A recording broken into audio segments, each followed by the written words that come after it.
Hi all, it's Glenn here from Family Ancestry, History and Genealogy Group. I just wanted to do a quick video today because I keep getting a lot of inquiries regarding which is the best ancestry site for you to do your family ancestry research.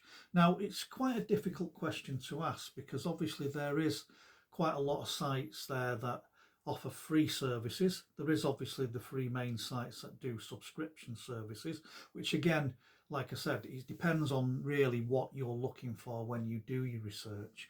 Now, what I'm going to do in this video today is I'm not going to go into too much detail of the groups, but obviously I'm sort of going to give you some costings of what their current situations are, and obviously give you an insight to what's available there online and what some of the new things that some of these groups are loading up for you for records. Because it's also interesting to know, if you are subscribed to these groups, that if you navigate round the actual site rather than just keep searching for your ancestors, then there is quite a lot of new stuff that's being uploaded all the time. So sometimes you'll have to double back in your research, because if your ancestors are born in a certain area in this, say in the UK somewhere, or abroad, wherever in the world, then obviously if these records come on board, then there might be some more information that you guys might need to add to your family trees.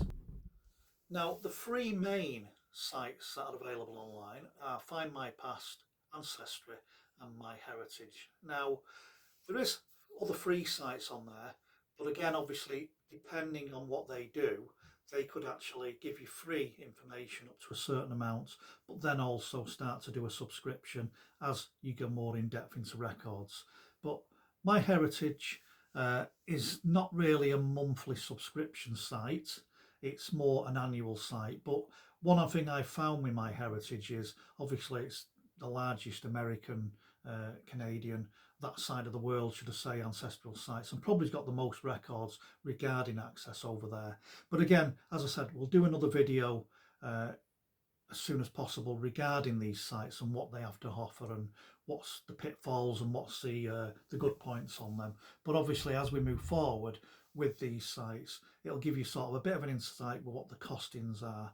Like I said, Ancestry sort of have a free tier system for the for you to subscribe to them, should I say. Now, most of the sites will do a 10.99 UK records subscription, and that's very, very basic. So what you've got to remember is, yeah, it's a good tester for you to go in there and have a look and stuff like that. And obviously on the likes of the sites, they'll all do some form of a free period of time for you to have a go, but you'll still have to sign for a subscription. So what you've got to be careful with that is that after you've had your 7 days, 14 days, 10 days, whatever it is, they all do sort of different deals on that, that basically then you, if you don't want to do it anymore, cancel your subscription, because they very rarely let you know about that they're going to cancel. They'll just carry on, and then you'll pick up your bank statement and realise that you're still paying for Ancestry or My Heritage or whatever and stuff like that, and you've then lost that monthly subscription, should I say. So again, just be very mindful of that they will do that. On Ancestry, like I said, they do have the free tier system kind of thing, and the bottom range one is the premium one, which is normally round about £13.99 a month. Annually, that works out round about £120. They have the world access, which is round about £20 a month and £179 per year. And obviously they have the all access areas, which is around about £25 a month or £220 a month. Now, these subscriptions, what you'll tend to find with a lot of the sites is they'll do the monthly subscription, they'll do a free monthly subscription, they'll do a 6 monthly subscription, and obviously the 12 monthly subscription. Now, again, it's worth looking at prices, because obviously if you're thinking to yourself, well, I want to do this for at least a year, at least to see how it goes, then it's probably worth looking at the big subscription, because you will save some money. If you just want to have a look at it and see if it's for you, then obviously it might be worth just starting on, as I said, like the budget one, what they do for around about £10.99. But if your ancestors are outside the UK, then that probably might not be right for you, and it might be better just starting on the premium one. On Find My Past, again, their subscriptions again are based on a similar free tier system. But again, I always say research into them and have a look, because you will tend to find that there might be some different variations on subscriptions on what they like to offer. Well, Find My Pass's basic thing is 14.45 round about a month, which is round about £135 a year. They do the Pro one, which is round about 19.50 a month, £185 a year, and then they do the premium one, which is round about I looked at that one, and the weird thing about it is the premium one was showing only the offer for 3 months, which was £60, so it works out round about £20 a month. But on my experience, I found it's a little bit dearer than that, coming in round about £200 a month. Again, with these, they do sort of do the starter one, which is round about £10.99. I think they all kind of do that thing to offer you an option of UK based, and these offers are just UK subscriptions. So obviously if you're outside the UK, then obviously I'd research into them, because the prices will vary. My Heritage, as I've said, the subscriptions are very varied, and a good thing with My Heritage, I've found that you can actually go into them and speak to them, and they'll tailor a deal round for what you're looking for. And I've found sometimes they can be yearly from 110 to 250 to £300. But the good thing with My Heritage I've found is that they do the longer subscription, so you can actually sign up for 5 years, and it works out a lot cheaper than doing that. But again, that is down to you whether you want to do that. There is, as I've said, free sites online, that are free to you to access and gain information, because there is a lot of these records are in the public domain, and obviously then there's got to be these free sites for you to go on and do that. And obviously Family Search, Genes Reunited, Latter-day Saints, there's quite a lot of other sites there that you can actually go online and research, and obviously quite a few of these sites are actually free at your library, but then again, you've got, and it is a big if the library let you have access for free. Obviously sometimes they will charge for sitting. Not all libraries, I don't know regarding that thing, but obviously, like I said, you need to look at these situations. What I do tend to say to people is, when you start in your family ancestry, or you're thinking of starting it, should I say, is research the site first. Do yourself a base plan. So in other words, do a costings first. So obviously look at how much you're going to be able to afford to do per month, per year, or whatever you want to do, and then put down a time scale. So obviously, that will give you an idea of costings better. Then you can step forward with the option of looking at sites. Now, it might be a case of you want to do the free sites first and just have a dabble and see what it is for you, and if that's right, that's okay. But I think somewhere along the line you may need to go into the subscription side of it, because obviously there's lots of different records that are available on them sites that are not going to be available on free sites, if you know what I mean. So again, it's something you would need to look at. Then I would say to you, research the sites. Now, there is lots of opportunities online for you to look at the gradings of these sites and what people have said about them. So in other words, Trustpilot do the thing for everything at the moment, so you can get a view of what other people have said, what they find attractive about these sites, how good they are, and costing wise and stuff like that. But again, it's going to be down to you to make that opinion on what you feel is right for you, because it's down to what you're looking for. Are you looking just for UK records? Are you looking for Irish records? Are you looking for world records? Are you looking across the board on everything?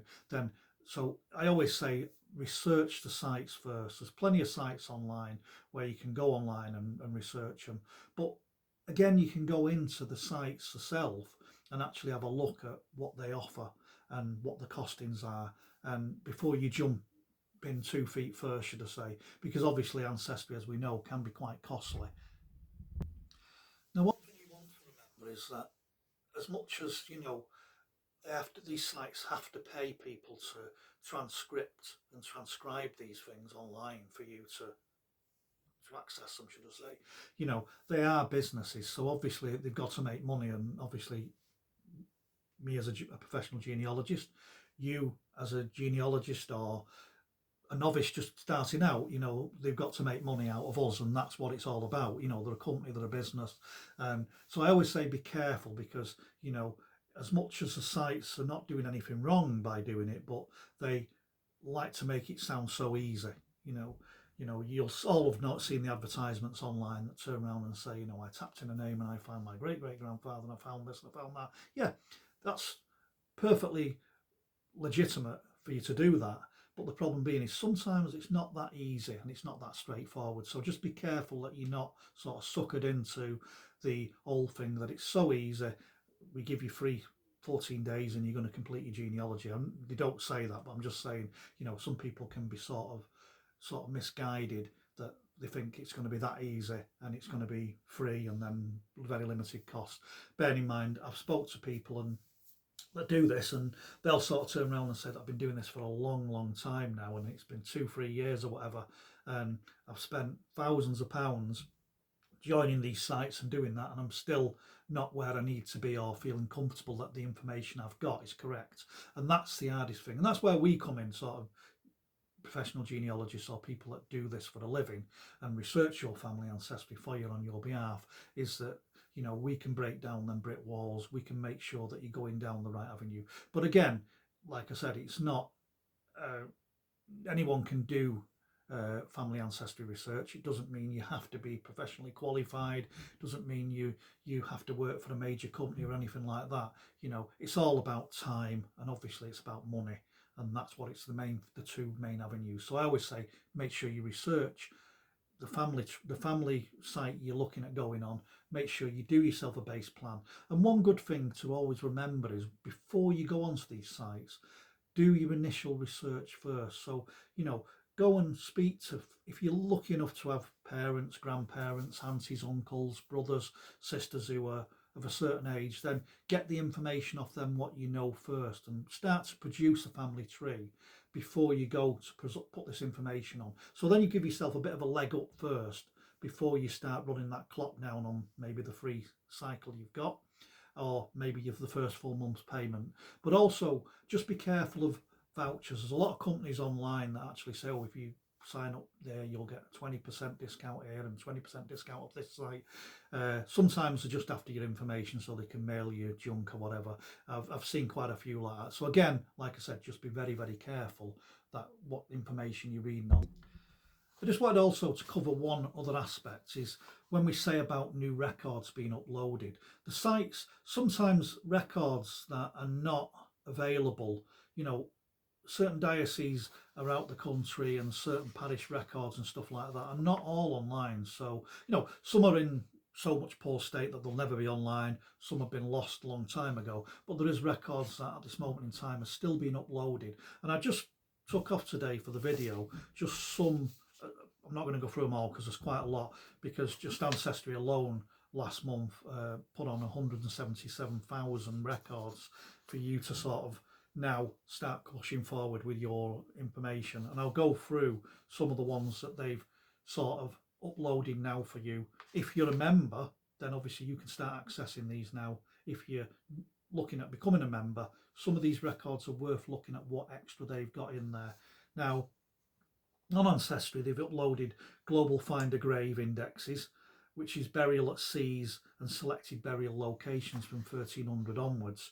Now, also Scotland, Northern Ireland death indexes from 1989 to 2023. So that's an update now.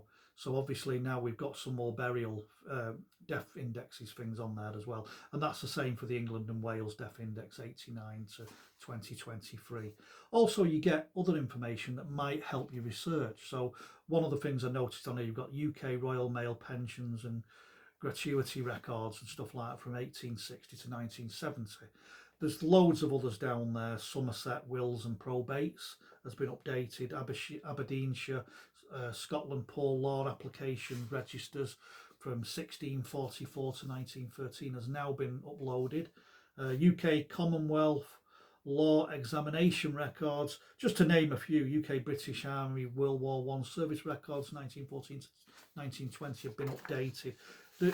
You can go on with that, and this is just like I said on Ancestry. So Lancashire, England, non-conformist register of Baptist marriages and burials have been updated, and these were all updated in their Northern Ireland street directories, UK Ireland obituary indexes from 2004 to current.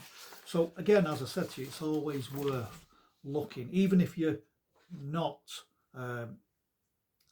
a member of these sites, look first to see what they've got on them, because sometimes these records are not on other sites. We find that obviously, and the prime example is a 1921 census, which at the moment online is only available in Find My Past. It's not available on the other two main sites or the free sites. Now it is available in the libraries, but again, obviously it depends on what the libraries charge for sitting and obviously how you book in.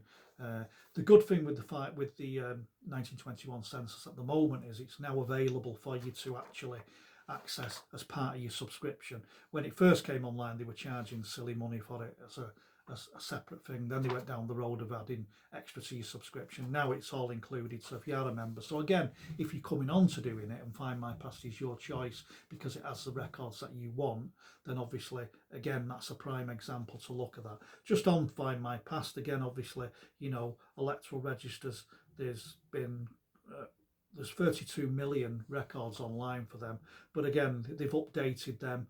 There's also death records have been updated, parish records have been updated, certainly for areas like Middlesex in the UK, and there's also in Mumbai have actually now put records that have been loaded on there as well. So again, there's things on Find My Past. My Heritage, some of the things on there are quite interesting, because as I said to you before, My Heritage does have heavily records from Asia, South America and stuff like that. So again, if your family ancestors come from that side of the world, this site might be for you, because obviously I find these are very good at them records. I'm not saying there's not other records on the other sites, but as I said, certain sites have certain advantages over each other. So it is an hard one to say when people say which is the best site. Again, it is all down to costings, as I've said, and what you're looking for and how you're going to tailor your research around it. Just on there, Australian cemeteries inscriptions, again, more records have been added to them. Canada, New Brunswick, marriage records have been upgraded. English, for English records, English Cheshire bishop transcripts, burials from 1569 to 1933 have all been updated. And again, if you're going into Europe, Luxembourg records, telephone directories, Netherlands, Nordic, States in America, New York, these records have all been updated. And again, obviously Australian Queensland burials, there's loads and loads of records that have now been updated on these sites, and they're getting updated all the time. So, you know, as these records come, and what you've got to realise is, you know, if you're a professional genealogist or you're really good at genealogy and you've got no qualifications whatsoever, because there is a lot of people out there that do that. Now you've got to remember your ancestry is never really completed. You know, people will turn around and say, I've done my ancestry, I've done it all. Well, that's fine, you've done up to that point of where you know you're happy with it and it's right. But again, two sides to the coin on that is these records are being added all the time, so they've never been seen before. So obviously you've not got him. If your ancestors are from them areas, there might be something in them that you might need in your ancestry. It might not, I don't know. Again, so just bear that in mind. And obviously coming forward in the modern stuff, obviously when someone passes away, when someone's born, when someone gets married, when someone does something, a good achievement, when someone does something bad, then obviously that needs to go on. So realistically, the road to completing your ancestry is never done. It's always under construction. But like I said, when we do another video, we'll go sort of a bit more into the ancestry sites on the main free, and try and sort of highlight what their best things are and what the bad things are, and which is the easiest ones to navigate, because a lot of people struggle with the navigation of some of these sites. But I always say, once you sign and get to the stage of signing up to the sites, please do one thing, and that is do the navigational videos. I know sometimes you want to set off like a train and get in there and find that great aunt or that great grandfather who's, you know, fought in wars and done something, or if certain records have been locked up in prison for doing murders or whatever. But it's always easier, and it'll save you a lot of time and money if you do the navigation video. And the navigation video is like, they all do a video, it'll take you around the site and show you how to use it correctly, what they offer and stuff like that. Now, yeah, it can be quite boring, it can be quite long. For me, it's not. I've watched them all, but obviously, and some people will just ignore them completely. But I always say, bit of advice, watch it, navigate around the site. It'll help you dramatically, and it'll certainly make life a lot easier when you come to doing your research and stuff like that. But anyway, as I said, my name's Glenn Kennedy, professional genealogist, registered, and I look forward to doing another video with you soon. Take care. Bye now.